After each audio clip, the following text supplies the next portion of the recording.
I want to kick things off today with a quote that, when I first stumbled across it, I honestly thought was fake. It just sounded like total false modesty. Okay, lay it on me. I'm curious. The quote is, "I know quite certainly that I have no special talent.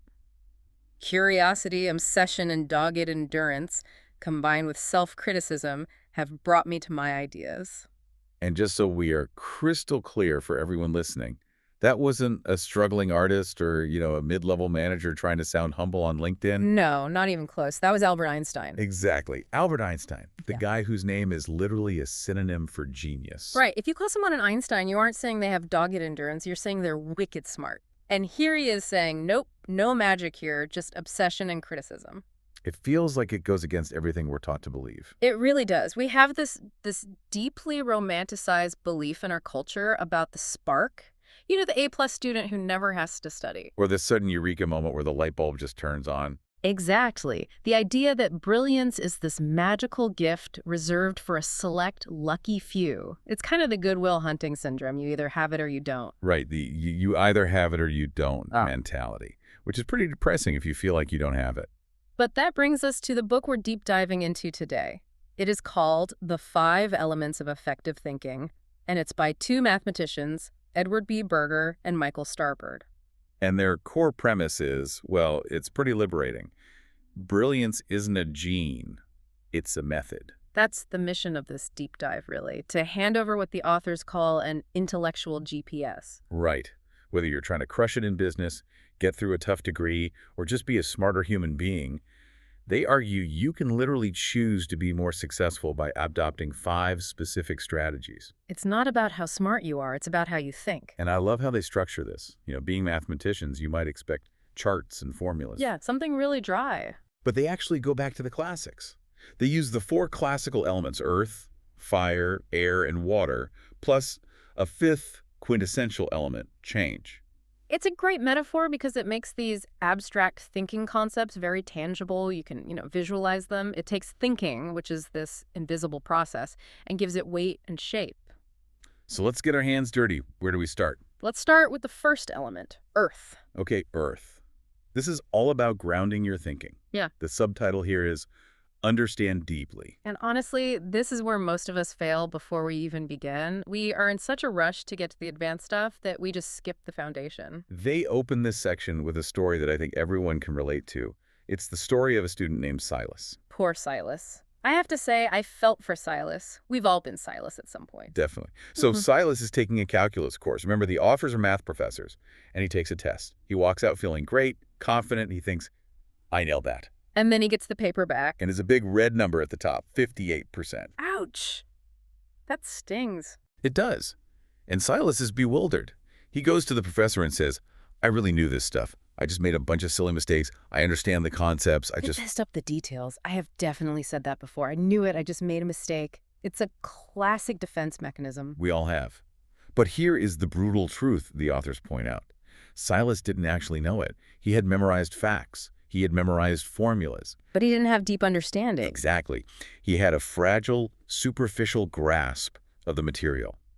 The moment a question was phrased a little differently or required a slightly different application, he crumbled. It's the difference between memorizing the names of the notes on a piano and actually hearing the music. Precisely. And this leads to my absolute favorite anecdote in the entire book, which perfectly illustrates what earth or deep understanding really looks like. It's the story of Tony Plog. The trumpet virtuoso. Yes. So Tony Plog is conducting a master class for accomplished trumpet soloists. These aren't beginners. These are top-tier players. And they all get up and play these incredibly complex, virtuosic pieces. And they play them. Okay, they're good. They're hitting the notes. They're doing the flashy stuff. Exactly. But then Plog takes the stage. And the students are expecting him to play something impossible, something mind-bendingly difficult to show them how it's done. And instead? Instead, he plays a simple warm-up exercise. A few basic notes. Just the basics. Just the basics. But the way he played them, the authors describe it as exquisite. The tone, the control, the shape of the sound, it was perfect. And the lesson hit those students like a ton of bricks. Right. The master wasn't the master because he could play the fast stuff. He was the master because he had absolute rock-solid command of the simple stuff. That is such a powerful visualization. I think we often try to hack our way to the complex stuff. We do. We want to do the advanced strategy at work before we understand the basic economics of our product. Yeah. We want to write the novel before we understand sentence structure. So mastery of the basics is the advanced skill. That's what they argue. You can't overlook the foundation. If you're struggling with a complex problem, it's almost always because you glossed over a simple element of it earlier on. You built your house on sand, not earth. So how do we apply Earth in real life? If I'm not a trumpet player or a math student, how do I ground my thinking? Well, there are a few tactical moves. First, sweat the small stuff. Yeah. Break a complex problem down into tiny, manageable steps and master those. Don't try to solve world hunger right away. Exactly. Solve the logistics of food delivery in one zip code first. And another one they mention is clear the clutter. They use the analogy of Picasso's bull drawings. Right. Picasso has this famous series where he draws a bull. The first one is realistic, detailed, heavy. But in each subsequent drawing, he removes lines. He simplifies. Until the final drawing is just a few simple lines, but it is undeniably perfectly a bull. That's what we need to do. Strip away the distractions, the jargon, the fluff, and find the essence of the problem. I love that. And there's one more tactic for Earth that I found really challenging. Ask, what do you know? This is the honest mirror test. And it's scary. Try to outline a subject, a project, a negotiation, a topic you're studying without looking at any references. No Google, no notes. Nothing. Just you and a blank page. Write down what you actually know. And usually that page stays pretty blank, or at least has some big gaps. That's the point. You immediately see where the gaps are. That blank space is where your Silas moment is waiting to happen unless you fill it. It forces you to confront what you actually know versus what you think you know. That is terrifying, but I can see how effective it would be.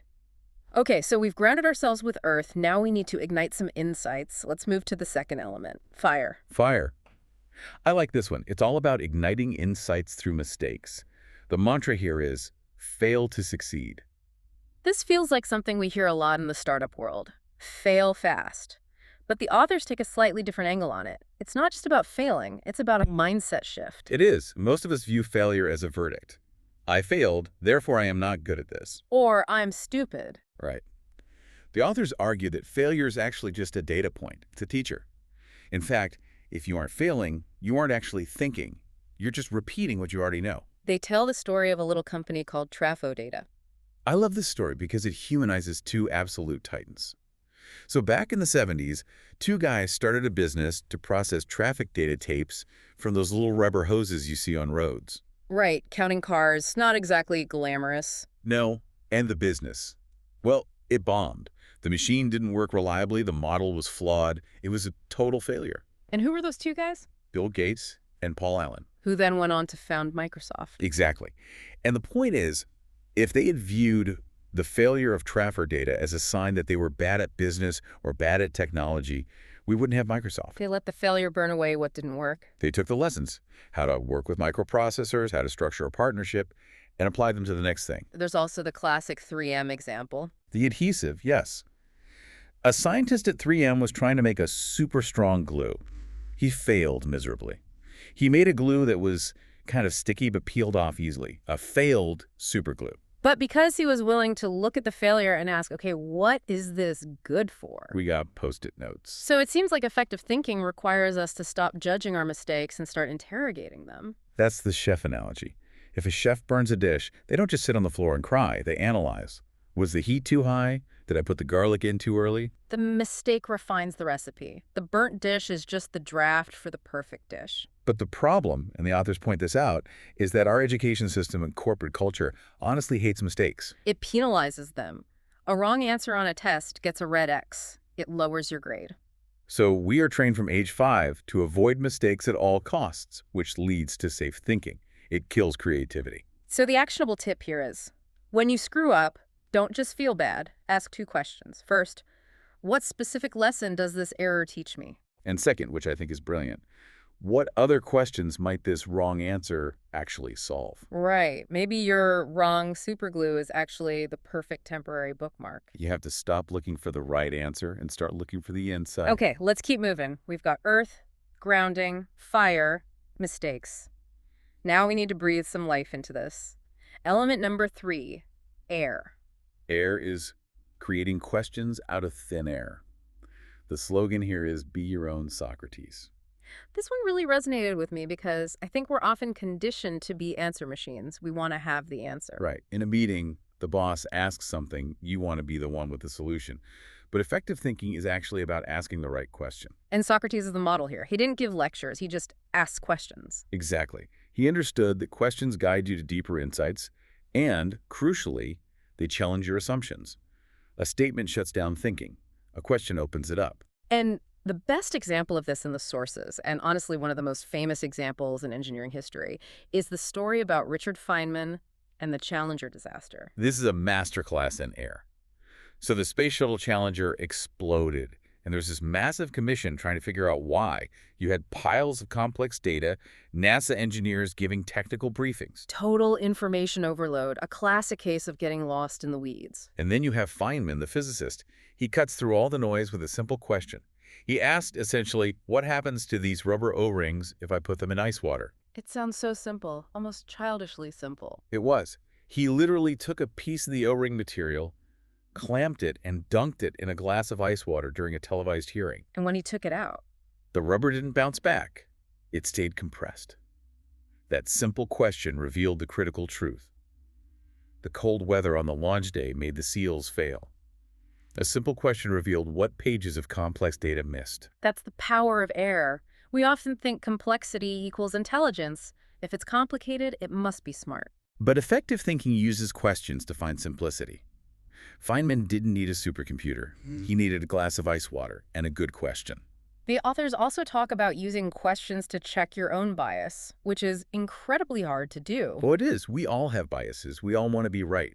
The best way to neutralize them is to ask questions from the opposite perspective. Like, if this strategy were guaranteed to fail, what would be the reason?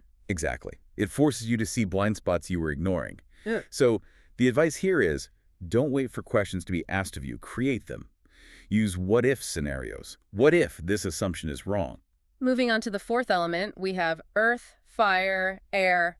Now, water. Water is seeing the flow of ideas. The concept here is look back, look forward. I like this imagery because water is continuous, it flows, and the authors are saying that ideas are the same way. They aren't isolated islands. Right. We tend to learn things in chunks. Chapter 1, Chapter 2, math, history, we put things in silos.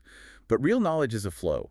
Every new idea is built on the ruins or the foundations of previous thoughts. Nothing comes from nothing. Nothing. They mention calculus again here. Calculus wasn't just invented out of thin air by Newton or Leibniz. It evolved from earlier insights about geometry and motion. It was the next logical step in the flow. And a more modern example they give is eBay. Pierre Omidyar. He didn't invent the concept of an auction. Auctions have been around for thousands of years. He just connected the streams. He looked at the flow of commerce, people selling things, and the flow of technology, the internet connecting people, and he just put them together.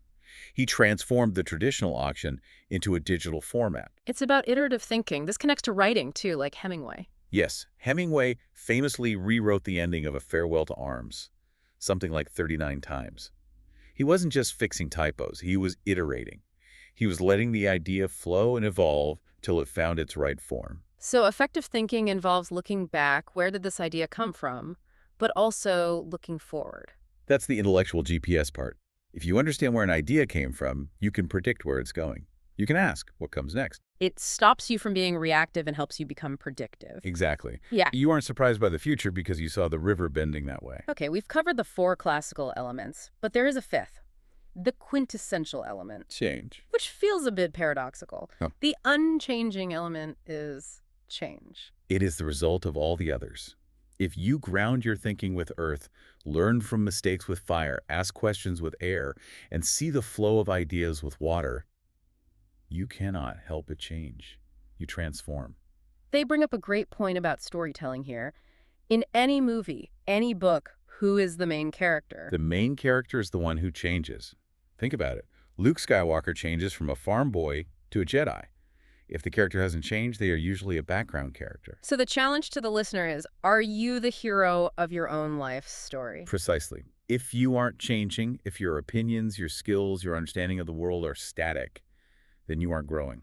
You aren't the hero. Life is a work in progress. You are never finished. You're constantly evolving based on new understanding, mistakes, and questions. Mm. And I think that's a really comforting thought, actually. It takes the pressure off being smart and puts the focus on getting smarter. It creates a growth mindset. So let's bring this all together. Let's do a quick recap of the 5 elements. Sure. Number 1, Earth. Understand deeply. Master the basics, like Tony Plog. Number 2, fire. Make mistakes. Fail to succeed. Use failure as data, not a verdict. Number 3, Air. Raise questions. Be your own Socrates. Ask the simple questions. Number 4, water. Follow the flow of ideas. Look back and look forward. Connect the dots. And number 5, change. Transform yourself. Be the hero who evolves. It's amazing when you lay it out like that. It really does debunk the genius myth. None of those things require a high IQ or a special gene. Not a single one. And that's the real takeaway here. These are not inborn gifts. They are habits. They are choices. You can choose to sweat the small stuff. You can choose to ask, what if? Einstein didn't have a magic brain. He just had curiosity, obsession, and endurance. It puts the power back in our hands. It really does. Now, before we sign off, we like to leave you with a provocative thought. Something to mull over. We talked about the ship metaphor briefly earlier, but I want to leave you with a full quote from the source material. A ship in port is safe, but that's not what ships are built for. Such a classic line. It is. So, here's my question to you. What is one safe area in your life right now? Maybe it's a project you're stalling on because you don't want to mess it up. Or a skill you're afraid to learn because you'll look like a beginner. A conversation you're avoiding. Exactly. Where are you staying in port? And where do you need to start making mistakes today? Go out there and burn the souffle. Burn the souffle, learn why, and make it better tomorrow. That's what ships are built for. Thanks for diving in with us. We'll see you on the next one.